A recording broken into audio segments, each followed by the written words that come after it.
அசாம் மாநிலம் கோக்ராஜ் மாவட்டத்தில் மர்ம நபர்கள் சிலர் ரயில் தண்டவாளத்தில் ஐஇடி வெடிகுண்டை வெடிக்க செய்துள்ளதாக சந்தேகிக்கப்படுகிறது. இது பற்றிய மேலும் விவரங்களை எமது செய்தியாளர் ரமேஷ்குமார் வழங்கிட கேட்கலாம்.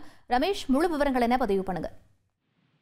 அசாம் மாநிலம் கோக்ரஜார் மாவட்டத்தில் ஓரிடத்தில் ரயில் தண்டவாளம் பலத்த சேதமடைந்து தண்டவாளத்தின் துகள்கள் பல கிலோமீட்டர் தூரம் வரை சிதறி இருக்கிறது.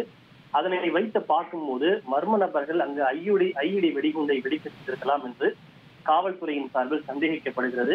குறிப்பாக கோக்ரஜார் ரயில் நிலையத்திலிருந்து சுமார் 5 கிலோமீட்டர் தொலைவில் தலாக்காட்டி செல்லக்கூடிய பாதையில் தான் ரயில் தண்டவாளம் ஐஇடி வெடிகுண்டை வைத்து தகர்க்கப்பட்டு அது சேதப்படுத்தப்பட்டிருக்கின்றது. குறிப்பாக அந்த தண்டவாளத்தில் அதிக அளவில் சரக்கு ரயில் போக்குவரத்து தான் நடைபெறும் என்று கூறப்படுகின்றது.